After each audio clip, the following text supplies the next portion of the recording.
যে সমিতিটা মার্কেট আরম্ভ হওয়ার আগেই তৈরি প্রতিষ্ঠা করাটা করে ওনারা যে আমার কনফারেন্স আমি দিব, আমার দোয়া রইল, আমার সমর্থন রইল, ধারাবাহিক থাকবে ভাই। আমার আমলা আমি করছি, আপনার আমলা আপনি করবেন, এটাই উন্নয়ন। আপনার হাত ধরে সব উন্নয়ন হয়েছে, বাকিরা কি লাগাইছে। সবাই জানেন আমি মার্কেটে ছিলাম, প্রতিষ্ঠা লগ্ন থেকে আসি মার্কেটে। এই মার্কেটের সময় আলিপুর পরে আমার দোকান ছিল, অনেক কাজ করতে গেছে বলে অনেক ওদিন আমি চিন্তা করছি যে এটা আমার স্বাভাবিক এই চেয়ারটা, আমি সমিতি কোনো টাকা আমি কাজ করিনি। যারা আছে জীবিত আছে সকল মানুষ এখন আছে জিজ্ঞেস আমি কোনো টাকা কাজ করি না। অলংকার শপিং কমপ্লেক্স দোকান মালিক ও ব্যবসায়ী কল্যাণ সমিতি দ্বিবার্ষিক নির্বাচন উপলক্ষে মত বিনিময় সভা অনুষ্ঠিত। বিস্তারিত দেখুন আব্দুস সামাদ জুবেলের তথ্য ও ভিডিও চিত্রে। 9 অক্টোবর 2025 রোজ বৃহস্পতিবার রাত 8:30 সময় স্থানীয় অলংকার কনভেনশন হল রুমে অলংকার শপিং কমপ্লেক্স দোকান মালিক ও ব্যবসায়ী কল্যাণ সমিতির সাবেক সাধারণ সম্পাদক আলহাজ হুমায়ুন কবিরের সভাপতিত্বে এবং মোশাররফ হোসেনের সঞ্চালনায় অলংকার শপিং কমপ্লেক্স দোকান মালিক ও ব্যবসায়ী কল্যাণ সমিতির দ্বিবার্ষিক নির্বাচন উপলক্ষে মতবিনিময় সভা অনুষ্ঠিত হয়। প্রথমে পবিত্র কুরআন থেকে তিলাওয়াত করেন হাফেজ মোহাম্মদ ইয়াসির আলম সানি। وقال اركبوا فيها بسم الله مجراها ومرساها।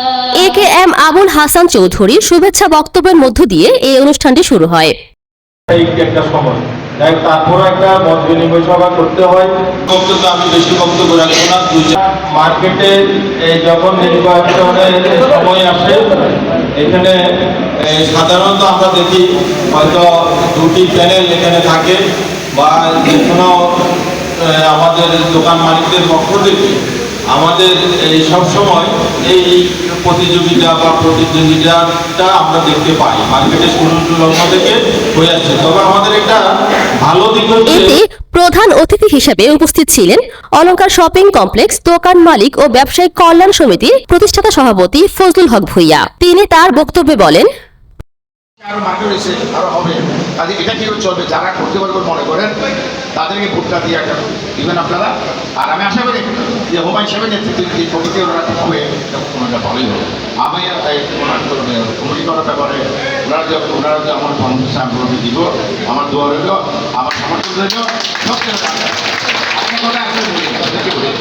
একটা কথা বলি শেষ করবো, সেটা হলো হুমায়ুন সাহেবের নিশ্চয় একটা গ্রুপ আছে, একটা গ্রুপ আছে, তাহলে তো আমরা কমিটি তো আসতো না। এখানে স্যাক্রিফাইসিংটা নিচে থাকতে হবে।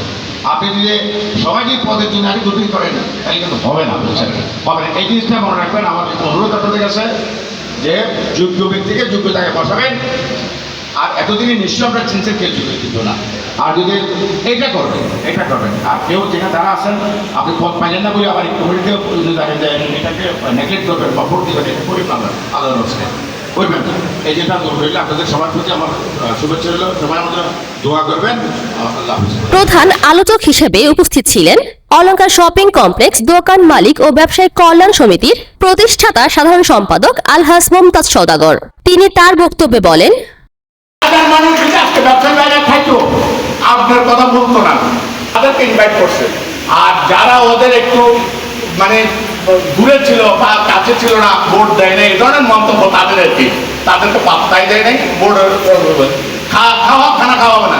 আমার প্রশ্ন হচ্ছে ভাই, খানাকে আপনার পকেট থেকে দিচ্ছেন বিলটা? ওই দিনও আমি বলছি বিলগুলো কাজের থেকে তার পকেট, এটা আমার ব্যবসায়ী ভাইয়ের আর দোকানদার ভাইয়ের পকেটের টাকা, ফান্ডের টাকা দিয়ে আপনি এত গড়ি মশি এত কার্পণ্য করলেন কেন? এভারেজ খাওয়ান না ভাই, 4,000 টাকা যাবে, 5 লাখ টাকা যাবে ভাই। মানুষের একটা রূপ দোয়া তো পাইতেন আপনি, সেই কাজটা করতে পারলেন না। তা আপনি কি সামাজিক করেন, কি সংগঠন করেন, আমি তো কিচ্ছু বুঝি না। শুধু টাকার বেলায় 16 আনা আর ভোটের বেলায় 16 আনা বাল মিষ্টি কথা বলে ভোট আদায় করে নেবেন, আর ধারে কাছে খবর নেবেন না। শুধু দুঃখে খবর নেন, কেমন আছেন, হাই হ্যালো করেন, ব্যবসায়ীদের সাথে মিশেন, আপনার নিজের। বিশেষ অতিথি হিসেবে উপস্থিত ছিলেন মোহাম্মদ শাহাদাত হোসেন ভুইয়া বাবুল। আমি ব্যবসায়ীদেরকে বলবো এই পরিষদ ব্যবসায়ী বান্ধব হবে, ব্যবসায়ীর সাথে যৌথ কমিটির মাধ্যমে প্রত্যেকটা কাজ করা হবে। যদি আমরা সোলার সিস্টেম করে আপনাদেরকে সহ নিয়ে আমাদের যারা প্যানেলে পরিচিত থাকে আগামীতে তাদেরকে সব যৌথভাবে একটা কমিটি করা হবে, সোলার করে বিদ্যুৎ বিল কমানোর সুযোগ আছে কিনা এই পদক্ষেপটা নেওয়ার জন্য আমার যে পরিষদ আগামীতে আসবে ওই পরিষদে অনুরোধ থাকবে। আশা করি এটা আমরা করব, যে বিদ্যুৎ বিল কমানোর জন্য কি কি পদক্ষেপ নেওয়া যায়। আর একটা বলবো, পার্কিং এর আমরা কিছু কাজ করবো। পার্কিং কিন্তু আমরা ডেলি সাজাবো, এটা আমাদের একটা ইনকামের জায়গা। কোনো এক সময় কিন্তু এখান থেকে আমরা ইনকাম পাই নাই, এটা আমাদের একটা ইনকামের জায়গা। এটাকে আরো সুন্দরভাবে কিভাবে রং চূড়া করি বা এটাকে সাজাইয়ে আমাদের ইনকামটা যাতে সবসময় যাতে বলবৎ বা কন্টিনিউ করতে পারি, এই পদক্ষেপটাও আমরা ইনশাল্লাহ করবো। আর একটা কথা বলবো, আমার ভাই বলছেন ভোটারের কথা বলবো। বর্তমান গণতন্ত্রে ভোটার নিয়ে যে বিষয়গুলো আছে আপনারা সব যৌথভাবে দেখেন, আদৌ কি সুযোগ আছে এখানে। আমার মনে হয় বর্তমান গণতন্ত্রে বা আমাদের যে এগ্রিমেন্ট আপনারা সব যদি বসেন আমাদের সাথে ভুল বোঝাবুঝি নিরসন করার জন্য, আমি বলবো এখানে ভুল বোঝাবুঝি থাকবে না, ভোটারের বিষয়ে ভুল বোঝাবুঝি থাকবে না। আমি বলবো আপনি সহ আপনাদের 3 জন বা 5 জন আসেন, আমরা আপনার সব বলবো কি করা যায় না। তবে বর্তমান যে অবস্থা আছে ভোটার করার সুযোগ মোহাম্মদ নাই। নূর নবী ফরাজি, মুক্তিযোদ্ধা সিরাজুল হক, মোহাম্মদ এনামুল হক, মোহাম্মদ আবু হেলাল। এ সময় দোকান মালিকগণের মধ্য থেকে বক্তব্য রাখেন মনির মজুমদার, মোহাম্মদ আব্দুল আল মাসুদ। সেগুলো নিয়ে ভবিষ্যতে আমি কথা বলবো, প্রশ্ন রাখবো, দাবি রাখবো। আগে আমি অবজার্ভ করতে চাই, যেটা মোশাররফ ভাই বললেন, বাবু ভাই বললেন, ব্যবসায়ী বান্ধব পরিষদ ওনারা উপস্থাপন করতে পারেন কিনা। আমরা স্বার্থ সংশ্লিষ্ট আন্দোলন নিয়ে 19 থেকে আমি বলি, কিন্তু যখন চেয়ারে বসি তখন কেমন কাজ করি, এটা 12 থেকে 17 দেখেছি। এরপর থেকে ব্যবসায়ীদের একটা দাবি যেটা ছিল, অধিকার আদায় নিয়ে যেটা দাবি ছিল, সেই বিষয়টা সবাই স্কিপ করা যায়। আন্দোলন করেছি, দাবি জানিয়েছি। তখন 6 জনের একটা কমিটি গঠন করে দিয়ে পুনর্বিবেচনার জন্য একটা কমিটি গঠন করে দিয়েছিলেন। সেই কমিটি আলমগীর ভাই আছেন, মোশাররফ ভাই আছেন। শুধুমাত্র ব্যবসায়ীদের বিদ্যুৎ বিল, অন্যায্য বিদ্যুৎ বিলের আন্দোলন করার কারণে 2023 সালের 14ই অক্টোবর আমাকে পুলিশ দিয়ে গ্রেফতার করানো হয়েছে,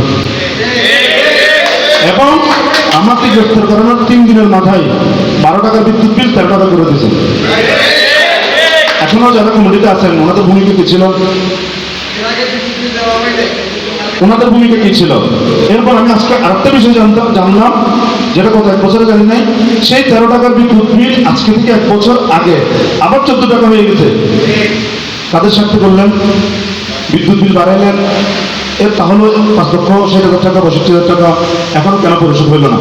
এই বোঝা, বিদ্যুতের কালো বিলের বোঝাটা কি ব্যবসায়ীরা আজীবন টানতে থাকবে? সার্ভিস চার্জ দিচ্ছে, সার্ভিস পাচ্ছে না। মোটা দাগের বিদ্যুৎ বিল দিচ্ছে, বিদ্যুৎ বিলের সার্ভিসটা পাচ্ছে না। তাহলে ব্যবসায়ীরা কি নির্বিঘ্ন থাকবে? ফারুক আহমেদ সহ আরো অনেকে। এতে আরো উপস্থিত ছিলেন মোহাম্মদ শাহ আলম, মোহাম্মদ আব্বাস উদ্দিন, মোহাম্মদ সাগর, মোহাম্মদ আলমগীর মোল্লা সহ দোকান মালিক ও ব্যবসায়ীগণ। অলংকার শপিং কমপ্লেক্স মসজিদের ইমাম মাওলানা সোলেমান মোনাজাতের মধ্য দিয়ে আমাদের জীবনের সমস্ত গুণাগুলি মাফ করে দিন, আমাদের মর্মমহলাদের গুণাগুলি মাফ করে দিন। আমাদের পিতা মাতা আত্মীয়-স্বজন সহরা কবরে যখন তরিকে তাদেরকে আপনি মাফ করে দিন। অনুষ্ঠানটি সমাপ্তি ঘোষণা করেন অনুষ্ঠানের সভাপতি আলহাজ মোহাম্মদ হুমায়ুন কবির। আয়োজনে ছিলেন অলংকার শপিং কমপ্লেক্স দোকান মালিক ও ব্যবসায়ী ঐক্য পরিষদ।